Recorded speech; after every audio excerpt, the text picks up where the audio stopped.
Oi, haya ni mazito. Yalianzia kwa Pato Ranking, baadaye yakahamia kwa Bruno Mars, na this time around yamemdondokea D-Voice kutokea WCB Wasafi. Diamond Platnumz once again.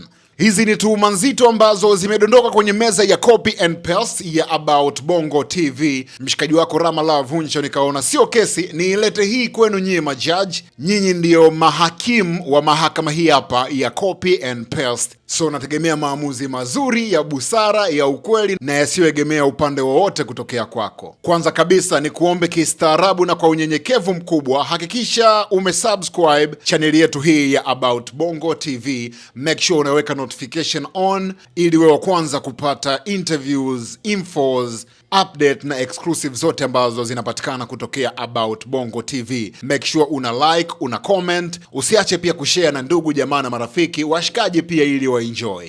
Mimi ni mshikaji wako Rama Love Huncho. Tangu mwaka 2026 uanze, yawezekana Diamond Platnumz, bosi wa lebo ya WCB Wasafi, akawa ni msanii ambaye anaongoza kuingia mara nyingi kwenye tuhuma za kudaiwa ya kwamba amekopi na kupaste. Ilianza alipoachia single yake ya Happy mapema mwezi uliopita, mwezi March, ambapo taarifa zilikuwa nyingi kinoma noma. Wadau wakadai audio ya Happy kuna namna fulani Diamond Platnumz alisample ama alikopi kwenye Big Baller ya mwanetu mwenyewe wa kuitwa Mr Flavor kutokea Nigeria. Tuhuma ambazo zimejirudia tena baada ya kuachia single yake ya Joy, single ambayo imefanya poa tu ndani ya muda mfupi na iliwahi mapema kinoma noma kudondosha million views pale YouTube, na imekuwa ni moja kati ya single za hivi karibuni ambazo zimefikia million views ndani ya muda mfupi. Na kwenye YouTube Music Trending Charts, Joy ya Diamond Platnumz na Juma Jux ipo nafasi ya 4. Sasa tuhuma ni kwamba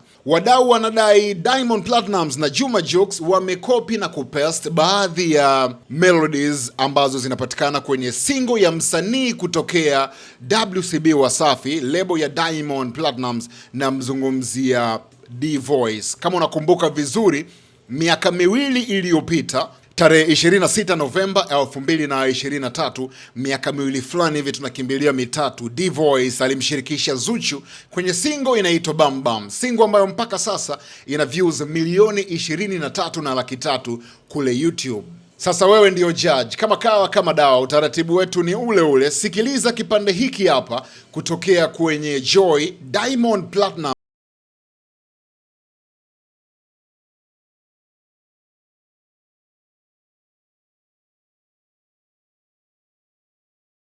ya vizuri kwa umakini kabisa.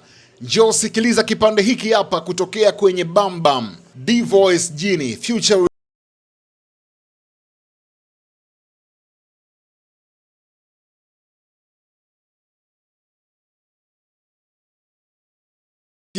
Sasa mimi sio judge, sti neno lolote hapo, kazi ni kwako. Niambie chini hapo kwenye comment, ni kweli Diamond Platnumz na Juma Jux wamekopi na kupesti kwenye Bam Bam ya D-Voice na Zuchu, ama zimefanana tu, ama ubunifu kama umekutana? Dondosha komenti yako na nitapita nayo. Hii ni copy and paste ya About Bongo TV. Mimi ni mshikaji wako Rama Love Huncho.